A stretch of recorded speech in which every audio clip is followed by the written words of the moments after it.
Welcome. Good morning. We are gathered here, both virtually and in person, as one connected community. I am Jan Berger-Cohn, and my pronouns are she and her. I will be your worship leader for this morning's service, and I am joined by Eli Kranz and Amy Reband. If you are a visitor online and would like Northwest to stay in touch with you, please fill out the visitor form appearing in the chat box. If you are with us in person, you can fill out the visitor sign-in form in the atrium. Please greet your neighbors with a wave from wherever you are.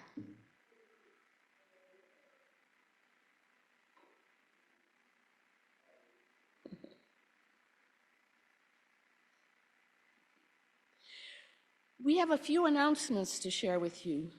You'll find more information about Northwest and its events in the weekly newsletter and in our website. The next joint service of First UU Detroit and Northwest will take place next week, April 21st, here at Northwest. Reverend Julie and Eva will be leading a dirt communion. So please bring a sample of dirt from wherever you call home. Young adults from generations X, Y, and Z are invited to join other Detroit area UUs for a trivia night at Ferndale Project on Monday, April 15th. Trivia rounds start at 7 p.m. and 8 p.m. So come join us for either or both games. Text RSVP or questions to Marilee Seacrest at 313-516-1277. There will be an Earth Day cleanup Saturday, April 20th at 10 a.m. to 2 p.m. in Eliza Howell Park. Contact Eva Leventer for more details. Please stay after the service today for climate conversations led by Pastor Eli. Let's figure out how to save the earth together. So I have one other announcement. It is a Canvas update. Thus far, we have received 58 pledges and raised 85% of our goal. But if we raise another $30,000, we won't face a deficit. If you haven't pledged yet, please see Beata in the office today to sign up.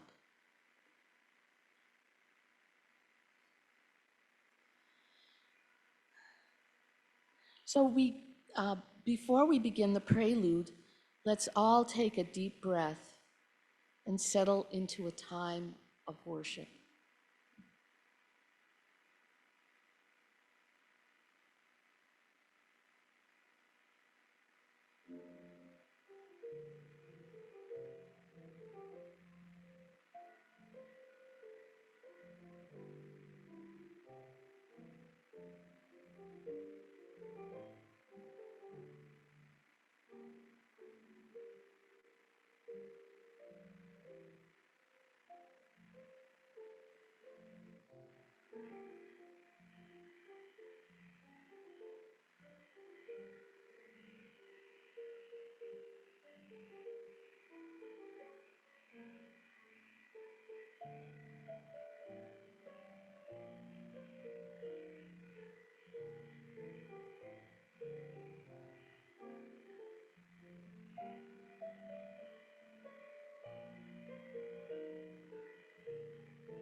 Thank you. The flaming chalice is a symbol of our faith. We light it, knowing this morning that many other Unitarian Universalist congregations across this land and around the world are doing the same. We light our chalice with words from Northwest UU's mission statement. Please repeat after me. We light this flame to grow in spirit, knowledge, and action.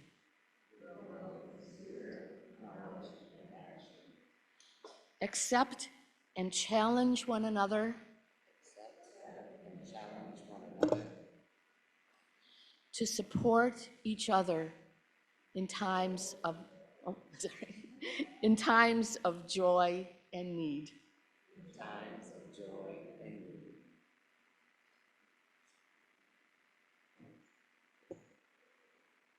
Good morning. Each week we offer a land acknowledgement. We honor and pay our respects to the land on which we live and work, which was violently stolen through colonialism, genocide, and forced removal of its traditional stewards. These stewards are the Anishinaabeg, the Council of Three Fires, which include the Ottawa, Ojibwe, and Potawatomi, also known as Ottawa, Chippewa, and Potawatomi tribes. We also acknowledge the people of African descent who were forcibly removed from their land and separated from their families through kidnapping and enslavement, and pay reverence and respect to them for building this country's infrastructure and economy with no compensation or reparations to date. You are invited to rise and embody our spirit and join me in singing hymn 1029, Love Knocks and Waits for Us to Hear.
Well, sorry.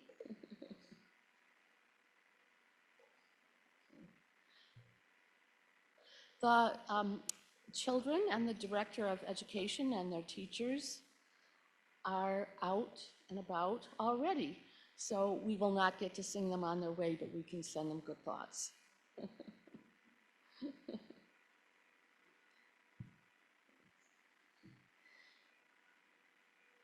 Each week, Northwest UU shares its plate contribution with a community partner. This month, that partner is Michigan Liberation.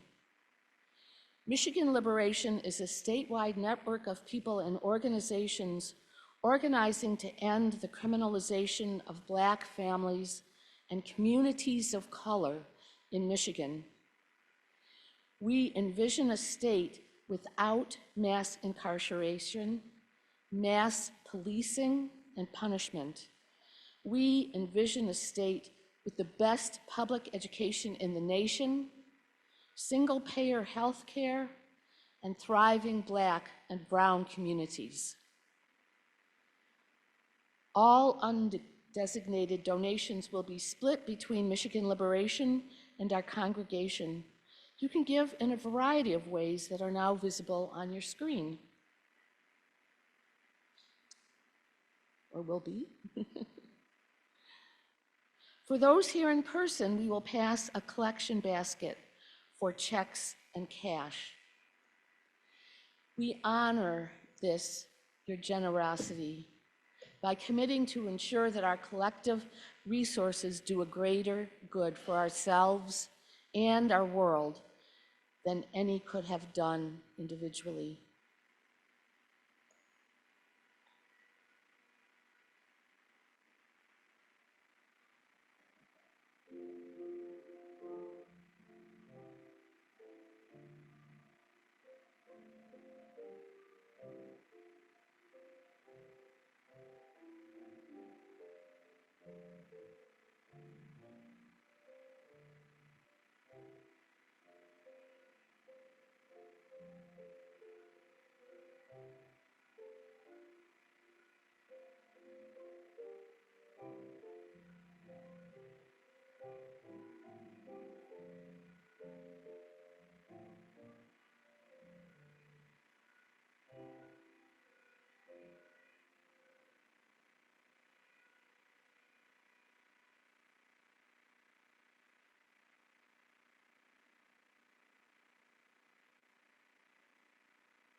Good morning. I'm Mary Mueller, a member of Northwest Pastoral Care Team. I want to remind you that anyone needing the support of our community can reach out to our Minister of Pastoral Care, Reverend Teresa Volk, in the weekly drop-in Zoom room or in one-on-one appointments by emailing pastoralcare@northwestuu.org. For the next few months, the collective cares of our community will be recorded in our Book of Joys and Sorrows, which will remain on the red cabinet near the name tags. I will read the joys and sorrows written in the book today, and we will respond to each by saying, "You are held in love." When I announce your name, please raise your hand and note that we will have a virtual form available for those attending on Zoom soon. We also are working on a process to have the joys and sorrows published in our weekly newsletter. That'll be happening in the next few weeks. Today there's one sorrow concern, and I am asking that you hold our neighbor in your thoughts. He had a psychiatric crisis this week and was taken to the hospital by the police. He is also being treated for cancer. He lives alone and is not connected to his family. So he's very much in this by himself, except for the worry and concern from his neighbors. I'm sorry? It's my neighbor, and his name is Gary. You repeat after me, or say with me, "You are held in love."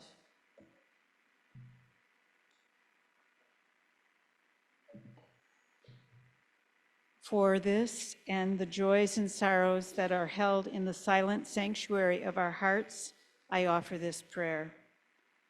Sources of radiance and resilience, keep watch with those who work or watch or weep this night. May the suffering be soothed. May the sick be tended. May the weary find rest. May the dying and those who love them find peace. May the joyous be shielded. And may all know that we are surrounded in a love that is with us always, a web that connects us to all that exists.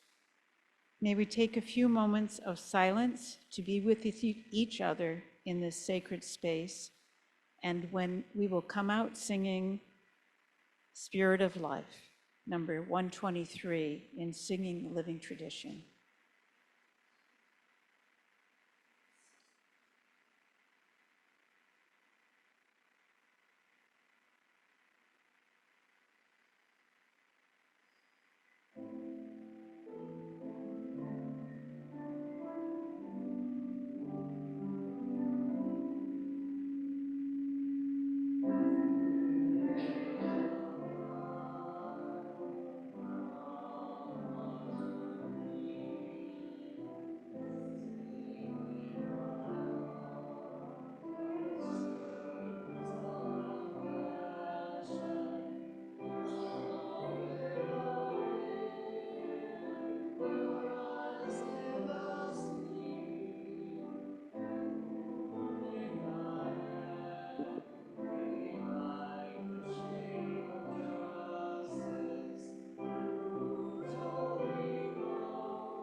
My reading was not added to the script. A moment, please. Thank God for the internet.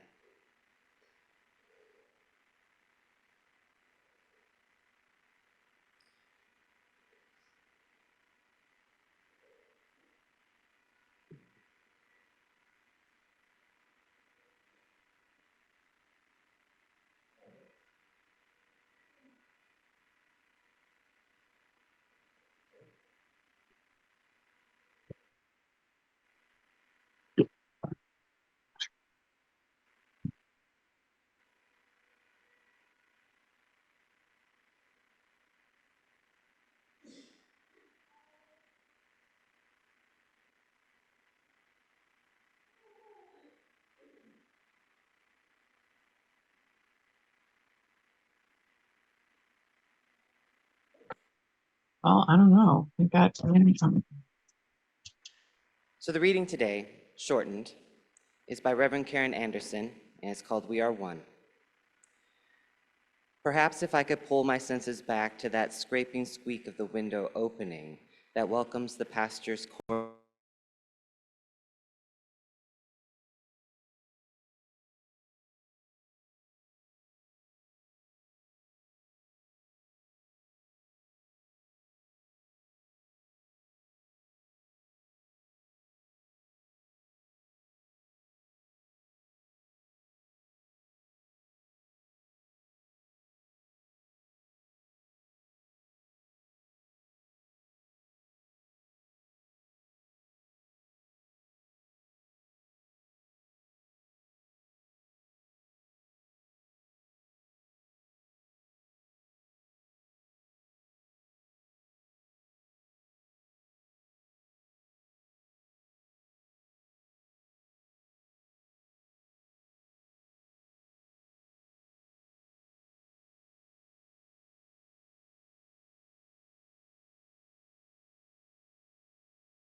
Then,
survived. We, of course, know that not to be true now. If anyone has ever seen a pelican, that's not what they're known for. They're known for being a big, awkward bird with a great big mouth and a willingness to put just about anything into that mouth. The only sacrifice it might be known for is when we cover them in oil and it struggles to fly, to breathe, to be the bird it needs to be. The image of the sacrificial mother, however, the bleeding breast, was probably pretty useful in medieval times. The suffering of Christ, it's a pretty easy comparison to make there. And medieval monastics wrote about the pelican as a model of sacrifice often. Sacrifice is a pretty useful tool. Without elevating sacrifice as holy, as morally better, it's pretty hard to get people to fight your wars for you. It's pretty hard to get people to ruin their bodies working overtime for your company. When you exclude people if they do not sacrifice, you have put sacrifice on a moral pedestal. In her book, Consider the Birds, Debbie Blue has some insights about sacrifice and the pelican. She says that sacrifice is a reductive hill to stand on. She says, sacrificial rhetoric definitely serves the empire. It might be good for business, but I don't think sacrifice makes us better lovers. I think even the most aware of us have this rhetoric of sacrifice deep in our bones. It's a tenet of capitalism propaganda, which we've been fed our entire lives.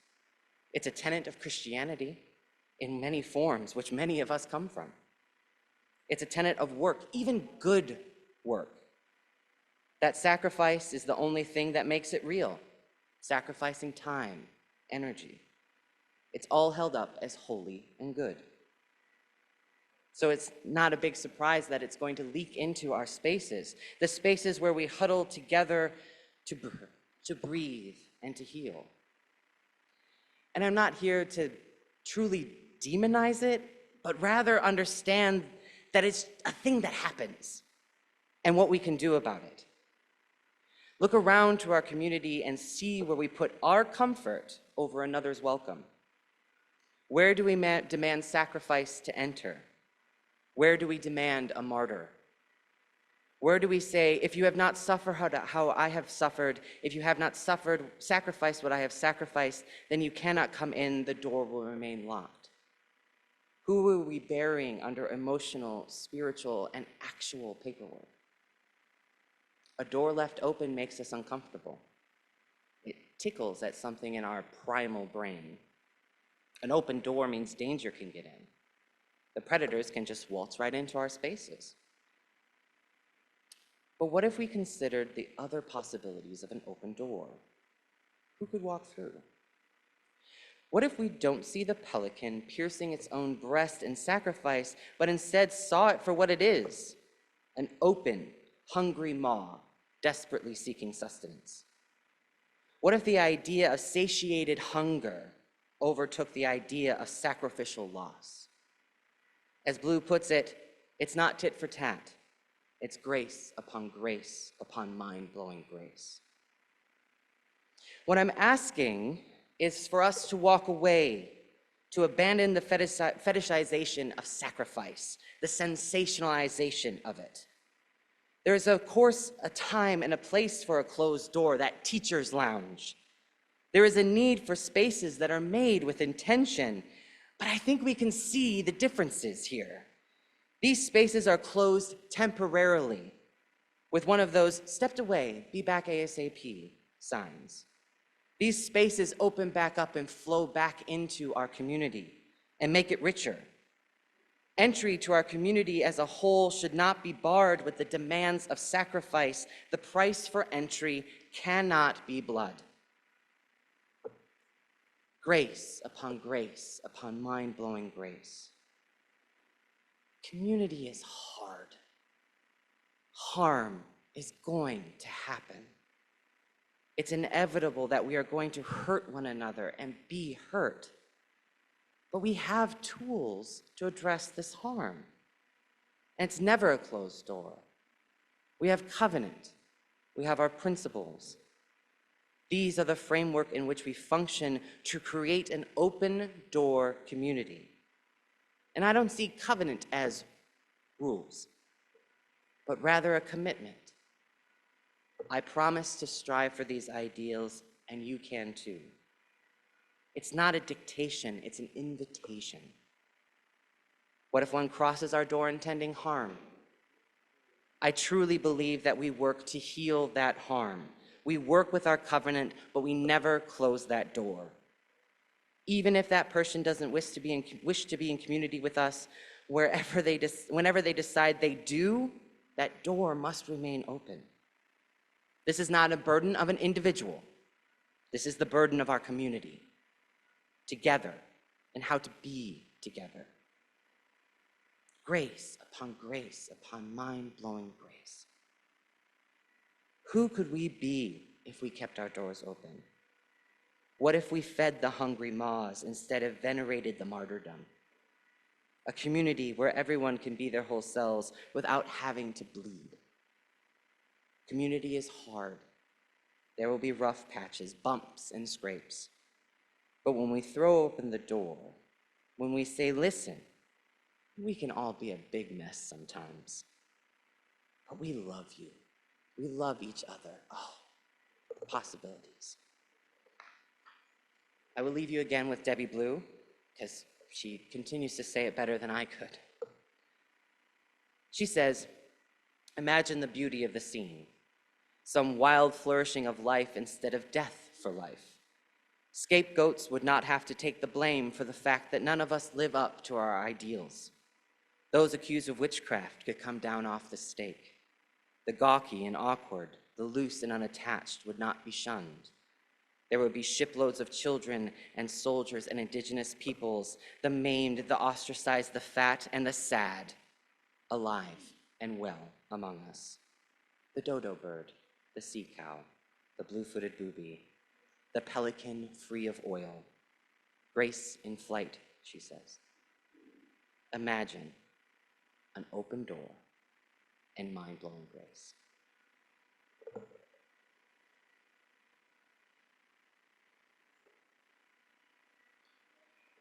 Please rise in body or spirit and join me in singing hymn 1022 in the Teal hymnal, Open the Window.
It worked. They were, you know, We did.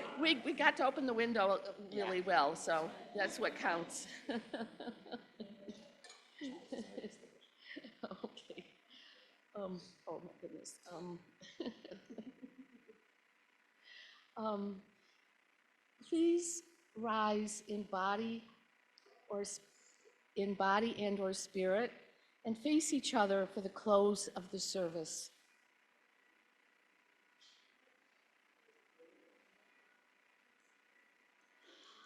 I invite you to make a reverent gesture. This could mean putting your hands on your hearts, your arms, opening your arms to the universe, bowing your head, or if you and they are comfortable, reaching out to the person next to you. This is a moment in our worship where we take time to notice all that have gathered today in service to something larger than ourselves. So we've extinguished the flame, but not the light of hope. We extinguish this flame, but not the light of hope.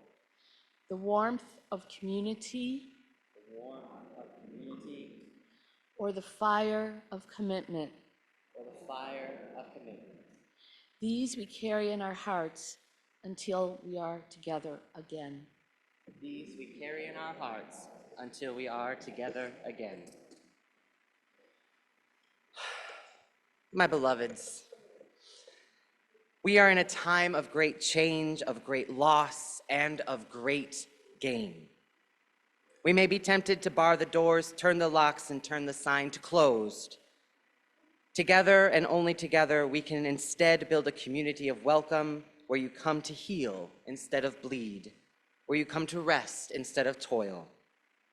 May it be so. Amen. Go in peace and love.